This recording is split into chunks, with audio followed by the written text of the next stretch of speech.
Yo, what up, though? Listen, we gonna call this part 2, right?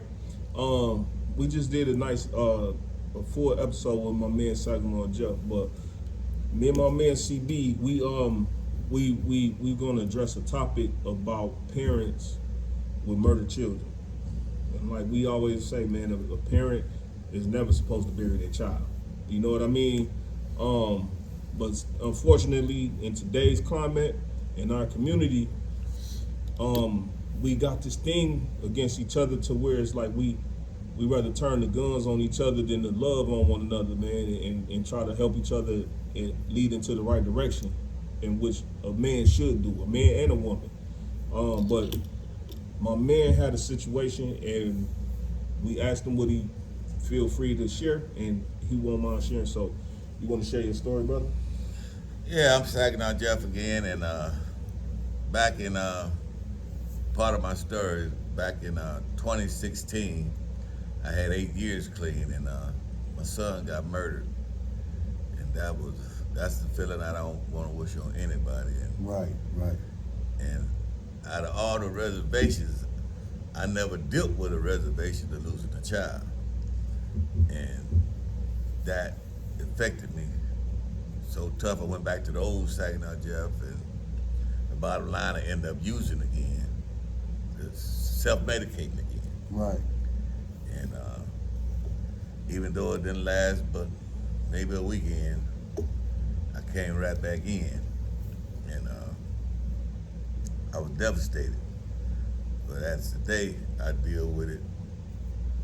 With like was supposed to have me write down my feelings, how I'm feeling, and talking about it, and I keep his spirit alive in me. Right on. In what way? I deal with his kids, Okay. How many you have? his grandkid.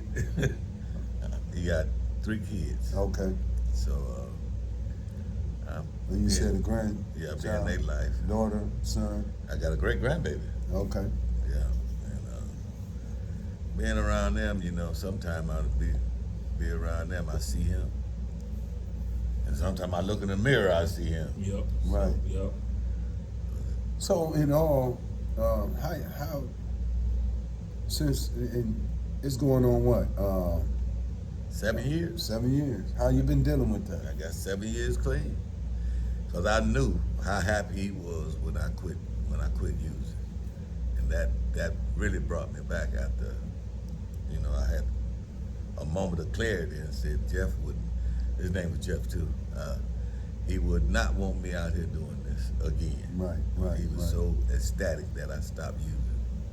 So that helps me stay clean by knowing that I know how he felt. Right. I know how he felt when they, he was, 14, 15. Your daddy a crackhead, and then he'll bust him upside the head. My daddy ain't no crackhead. And he had a little talk. He said, well, right now your daddy is a crackhead. Yeah. But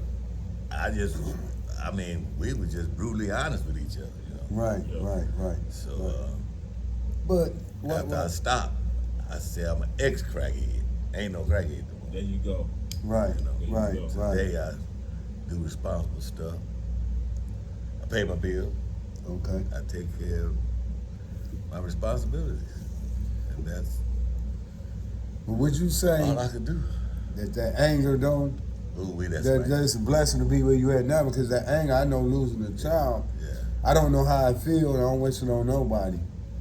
yeah. But would you say losing your child just made you angry and just made you want to just Yeah. nut up, Want to hurt somebody, make them feel what you was feeling? right? Because hurt people hurt people. Yeah, So it's deep. Yeah. it's deep. Yeah. Do you want to share any details? If not, then I understand, because I got questions. I'm like, man, I kind of want to know what happened, but I really don't want to try to Right. rehash or make you Yeah. relive no trauma. Relive it. Well- But if you do, then feel free. But if not, then don't. Never mind. It's I guess something like what they're doing now. They got what they brought up, Freaknik. But back then when he got shot, they called it a kickback. So it's really the same thing. Yeah. Okay. And he was at a kickback and had an altercation, and as far as I know, one guy was, grabbed on his girl, and he got upset, and then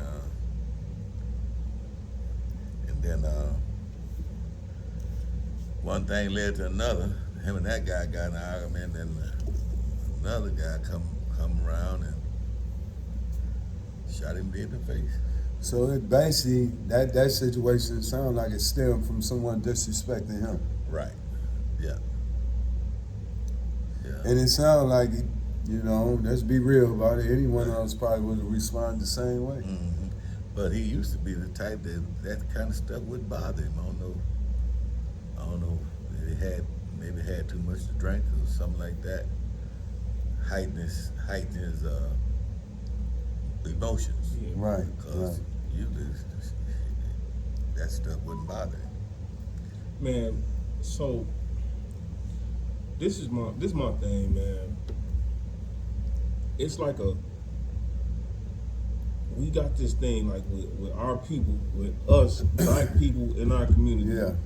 I'm talking to us, whether you like it or not. I'm Black talking community. to us. You know who I'm talking to. We grew up the same way. We all come from the same place. But it ain't nobody that can tell you I ever pulled a gun on them. If it was gonna go down, we gonna fight. Right. I don't mind fighting. I don't mind getting jumped. I done got jumped. Numerous times. Right. You know what I'm saying? Ain't too many. I got jumped. Ain't none of that. Ain't nobody Yeah. like can say, or he came back and shot my brother or shot me or whatever, Right. because of a fist fight. Right. I done whooped some ass. I done got my ass whooped. Same here. And that's what a man do. You don't be scared to engage in physical combat if you a man, or like, come on, man. I'm not against, doing something in self-defense to somebody else. But when it come down to, if this man is not posing a threat on my life, I don't feel like I should have to come back. If I done got away, I don't need to come back with no gun. Or if you ain't got no strap out on me, then I don't need to. Guess what?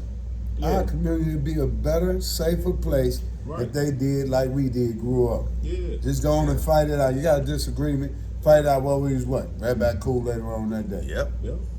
We weren't trying to kill each other because we disagreed, or you looked at me wrong, or you stepped on my shoe. Right. And this is another thing, because it's foolishness. A lot of this come from lack of discipline. You know what I'm saying? Let's keep it real. It's like my pride, my ego make me feel like this person called me out. And what I mean by that, whether he said he'll whoop my butt or say he gonna do something to me, that don't give you no reason to run out and get no pistol and shoot nobody. Right. Whoever does that, you're a coward. That's exactly what they are, cowards. Right. Be a man. You want to be a man? Put down the gun, like he said on Friday, and put him up. Yep. You will live to fight another day. Live to fight another day. And you're right about that, because that's another thing that hit me when that happened. Because I wasn't there because I was using drugs and alcohol, and I felt that guilt, shame, and remorse that I should have been there. And maybe that would, I said that wouldn't have happened like that. That was I was going through in my head. Yeah. What led me back down that road. Yeah. But I had to forgive myself all over again, because I did do my best to talk to him. truthfully, Jeff, that sounds like a situation, whether you was smoking crack or not. Or at work. That sounds like something that was going to It happen wasn't your fault. anyway. Yeah. It wasn't your fault, brother. You know? Yeah. But don't be. sometimes our addictions Right. will give us a scapegoat, and that's a Manifest. perfect scapegoat. It to Right, say, manifests, right, yeah. yep, right. now I can go use because I feel guilty. Just like You the know, pain so- pills, just like addicted to the pain pills, that it can manufacture in your brain that you in pain and you're not really in pain. Right. Wow. That's just the Wow. side An excuse to use it. Yeah, and it's the devil. The damn devil, man. I mean, I know a guy used pain if you pills. don't watch it, do the right steps. I go to my meetings. I go to church. Okay. I go to tri-camp to try to help somebody else not do what I did. Right. Right. And I'm a recovery coach and a sponsor. I do my best to help somebody else. Should you say? I'm going to ask you this, and you know, we dealing with how you been dealing. We're conversating about how you've been handling this this loss that you experienced 7 years ago. Would you say that by us being recovery coaches, is there anything we can do for the community more? What I mean by that is make our services more known for those out there that don't really know that there's resources and people like us that they could confide to, that they could talk to. And a lot of times, remember I said, Brooks, that a lot of times people really don't want you to comment when they're trying to get something off their chest, Jeff. You believe that? That they really need somebody to listen to them, that they could trust you to Yeah. keep their business amongst Yeah. you and them. Yeah. And they just need to get this off. Because a lot of people walk around mad because they ain't got no way to release all this pain that Yeah. they've been dealing with. Yeah, that's us as recovery coaches. When we do that, we let we let the person talk. When that person talk and get it out, then they'll sit there and respond like, They feel I better. answered my own question. Yeah, they feel better. And they feel better. That they had it in them all the time and didn't know it. Yeah. All right. But they didn't get that chance, like you just said, they didn't get that chance to talk it out. Yep. Okay, because there's a lot of people experiencing what you experienced. Yeah. You know? And like I told a lady one time, I was over there at the mayor's house, and I told her I couldn't relate to her losing a child. But there was another lady that could relate to her because she had lost a child. Yeah. And that's what we should do. If you can't relate to something, we should be able to refer someone to someone else to, That's for them to go definitely- to for That's definitely what assistance. what unconditional recovery support is Yeah. about too. So, did you get any grief counseling? Yeah. How long? I did it for after I came back in. Down at the courthouse. They talked to me. About a few 2 times. years. Huh? About 2 years. No, I of went counseling? for about maybe 3-4 months. Then I started back with the program Okay. and working with my sponsor and the people around there. Because you know, people that's in recovery with me have lost kids. Okay. They deal with me that way. So, that was and a good some question of them that went too. to prison, you know. Some of them went to prison, and then, you know. But first, when he went to prison, I Right. was tripping. And then the golfer say, he grown, Jeff. That was his choice to make that decision. It ain't your fault. So, would you say that grief counseling at the court, through the courts, was it effective? Was it useful? Yeah. Right. Yeah, in a sense it was, but they didn't. I don't know if it was they didn't get down real deep to the nitty gritty, or I didn't let it out. Like I didn't feel comfortable letting it out, everything out with them as I did with people that's in the meeting. Put it over. Yeah. Okay. My So, sponsor and so how we peer coaches, we peer Yeah. recovery coaches. Is those grief counselors somebody who lost a child also? no, Okay. That's why you couldn't relate to them. yeah, They couldn't relate to you. yeah, They mean well. Mean well, yeah, but like you just said, if you when you can't relate, if I can't talk to you and know that I'm hitting the spot right here because Yeah. we both feel that Right. same pain, Right. then it ain't gonna work. right, Now, this is another thing I want to ask both of y'all. Sometime this summer, Lord's willing, We live to see it. Would you two be willing for us to pick a day or two and go out in the community and talk with people on the street,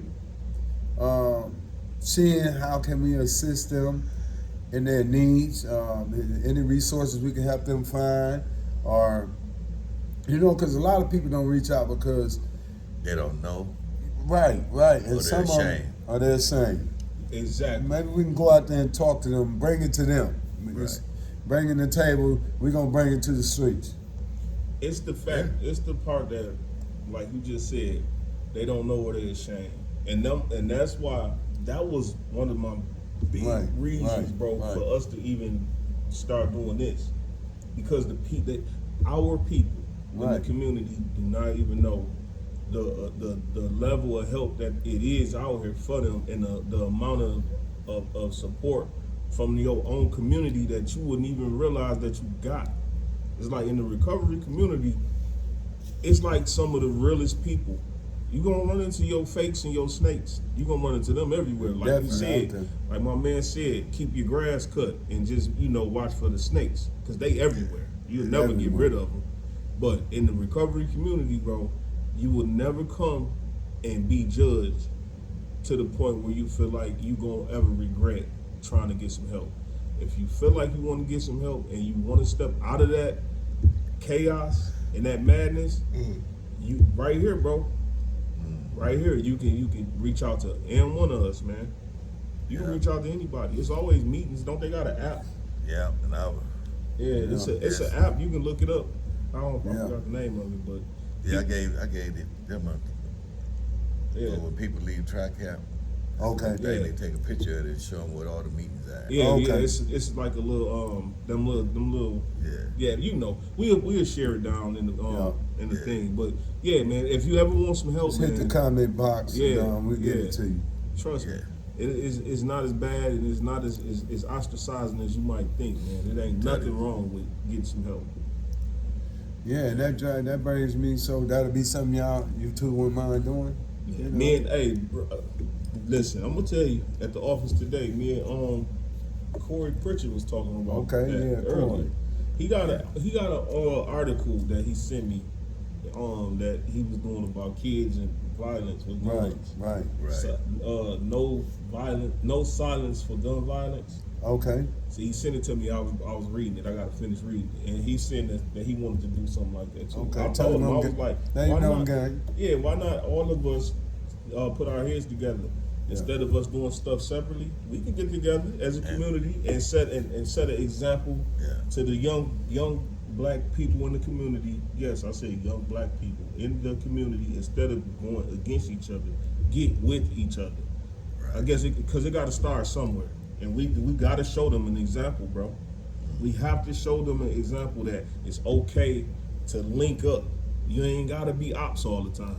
It ain't about being no enemies and shooting at each other. That ain't what make you cool. It don't make you cool. It actually make you stupid. If you want to look at a person that look like you, that look like your brother, that look like your father, that look like your son, and to be able to pull a gun out and end their life without no remorse, that's the stupidest. Unless though. And I ain't gonna take it ever away from self-defense, or if somebody literally did something to the point where they harmed your mother, your daughter, it's levels to it. But these guys nowadays, they do it because somebody bumped into them, or because somebody wearing a red rag or a blue rag. You don't even know that person. Right. You know what I'm saying? That's the dumbest shit. Side of town. Yeah. Don't even got no real estate on that side of town. Even if and you you did, about they to could die still, for they this could always side of take town. whatever from. About to die for this street and got no house on this street. Yeah, and then you got to work with patience too. Make no sense. You got to have patience. Yeah, man. You gotta have patience. Young folks, they want what they want, and they want it now. Microwave. That's the you microwave generation. Got levels to where you got to work for it. Mm-hmm. And I had to use patience today. Hey, remember back in the day at Popeye, we literally for real used to have to put a Popeye or a TV dinner in the oven and wait like 45 minutes to an hour. Literally. Literally for real. Now you put that thing in there for 2 minutes. Yeah. And that's the way our society That ain't now. good for It ain't good for you at all. That's the way our society now been made us, Everything man. too easy ain't Yeah. good for Everything. Even with this thing here, Oh man. man, Yep. I didn't ever think I'd be attached to the damn phone. I'm like, They got you. I'm They like, got why- us all, bro. I'm like, why everybody got them damn phone? Yep. Now, I be looking for my phone, and it's right here in my hand. Where my phone at? Remember, I was looking for mine earlier, and we literally was just looking at the thing sitting right there. I'm like, dang, I thought that was my phone. Where my phone? I just had it in my. It's right there. Yeah. It's like such a part of your life, your daily life. What would you do without it? Yeah, I remember. Nah, I used to know everybody's phone number. Yep. yeah, that was back in the day, 80s Yeah. and 90s. Yeah. 2000s. Well, early 2000s It's to for me. round you of the ability to Right, have to use your brain, I bro. think after This one 08, young guy, after 05, it I was was rap getting on him the directions. phone. I was getting him directions. I said, Right. I said, you go east, then you take, and then you go south, and Right. on this road, that road. I gave him all the roads. And he said, what are you talking about? I got GPS. Right, Then he right. said, Actually, look all right. he said he didn't, yeah, dude. He said he didn't even have to learn. Oh yeah. He didn't have to learn Wow. east, west, and south, and north. Right, Because right. they got GPS. Now, So watch he went to this. school and didn't even pay no attention. And don't even know how to read a map. You don't even have to read a map though now. Right. No. So, in our day's society, fellas, this is what we face with. You know, Yeah. there's no morals out there anymore, no respect. I remember when I was growing up, at least we had respect for the older generation. Oh yeah. I don't care if you was cursing, drinking, whatever. How you doing, Miss Such and Such? How you doing, Mister? You know. Yeah. Now these children are just F this and F that and Yeah. be this, be that. You know, Yep. all this disrespect. You I know. told my daughter, Mom and Daddy dead and gone now, and they ain't never heard me cuss. Wow. See what I'm saying? Never heard me cuss. Yep. But see now you got the grandmamas twerking with the granddaughters on Instagram. So you got all three You of them know what I'm together. saying? Then you got all three of them Granddaughter, mama, together, and they the bragging grandma. about it. You can't tell which one is which. Okay, yeah, that's fine. Some And then- cases you might have that great grandma out there with them. And ain't nobody over 60. Yeah, baby. Grandmama's getting younger and Ain't younger. nobody over 60. Yep. Yeah. 15, All facts. 30, Yeah. All facts. 41, But yeah, and man. 55. I'm gonna make a flyer so I can put it out probably tomorrow. But yeah, it's been great, man. I just want to be the person. I'm gonna ask you this before we close, though. Both of y'all. You, because you had a group tonight at track camp. Do the guys ever ask you, how did you get to where you at now? Yeah, they did it. They somewhat did it today, but they, challenged me on whether it's a addiction or a choice. But I just let them know that, hey, I did what I felt like I had to do. Right. Because I started going to meetings, just kept going to meetings, and I still go to meetings. And I, help the next person. By helping the next person, by going to TriCap, helping them, helps It me. helps yourself. Feel Yeah, good absolutely. about it that you help By being a somebody. recovery coach, it helped me. Yep. Right. By being a sponsor, it helps me. So Okay. I just try to stay in the fellowship, and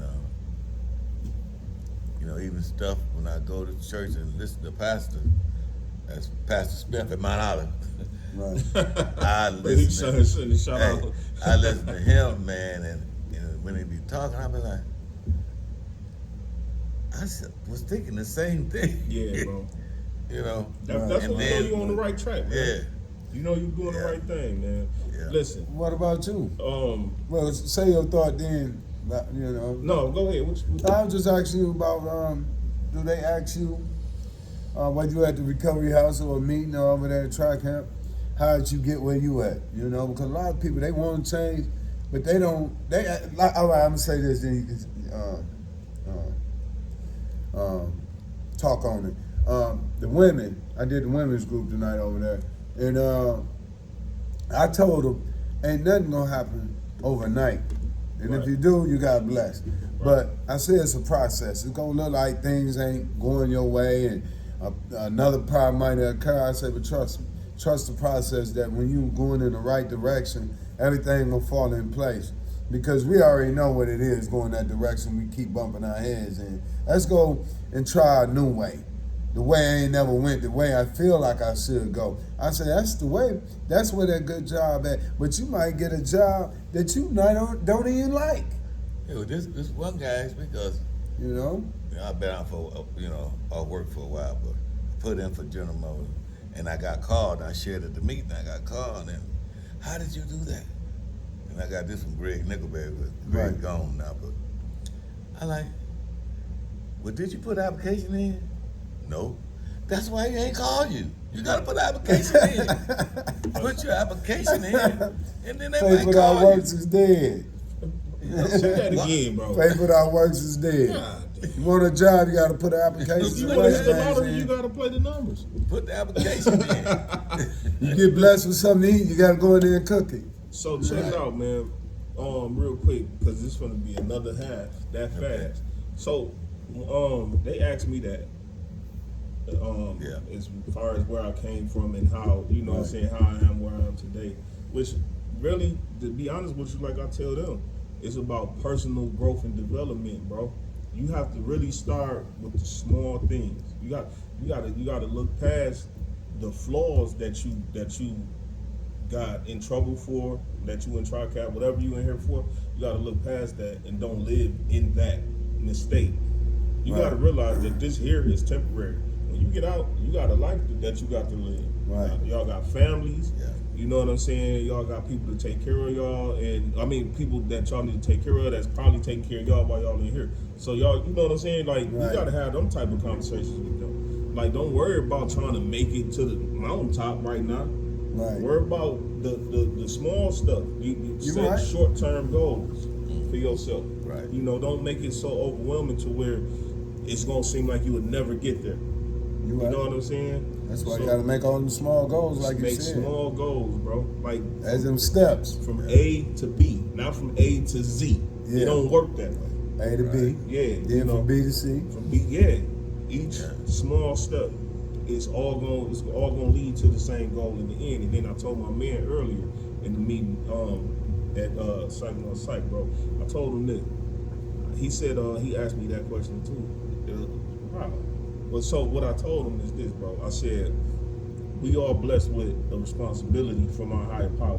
Right. I said people like us, our higher power trust us with our people, with the greater responsibility than the average person. Right. Right. And so if we don't use our gift for the right thing and do what we're supposed to do, what our mission and our purpose is, then our punishment for not doing that is going to be way greater than the average man. Right. Yeah. Because our higher power trusted us with this, and we know that. You know, we know what we're supposed to be doing. So if we out here jacking off and not doing what we're supposed to be doing, then we gonna get punished way worse than the average person You're right. because we know that. So you know, I use those type of philosophies on a day-to-day basis, bro, and that's what get me through. Yeah, but it's been a couple of them that I done got older now, so it'd be like the grandkids or one of the kids, and they tell them my name. They say, Jeffrey, tell us. You mean? And they had a colorful past. They like, I cannot believe he's helping other people. You know, he's not doing what he used to do. I'm not doing that anymore. Yep. It shocks a lot of people. Yeah. And then it still is a whole lot of people that didn't even know, Yep. you know, Yep. because of the upbringing I had, you know. Okay. Before we get out of here, Jeff, I want you to share with the audience words of encouragement to those who have lost a child to gun violence or any type of violence. The word of encouragement is, you know, talk about it to someone. Don't hold it in. When you hold it in, it leads to messing with your mind. Yep. You start doing things that you wouldn't normally do. Right. And talk it out, it gets better, and and then you don't feel alone anymore. You hold it in, you feel alone. So it's best to get it out. Yeah. And get that guilt, shame, and remorse off you. So don't suffer in silence. Talk to somebody. Right. Period. Ain't nothing wrong with talking to somebody and admitting that you got something on your mind and on your heart and on your spirit. You can always talk to your pastor. You can talk to a therapist. You can talk to a counselor. You can talk to. They got people everywhere. If you don't got nobody in your life, there's always somebody that you can talk to. Get it off your chest. We even got a platform of coaches right here. Right on. And don't be afraid to say and admit that you need some help. Absolutely. That's the main thing. Absolutely. Till next time, Hallelujah. in a minute. Deuces.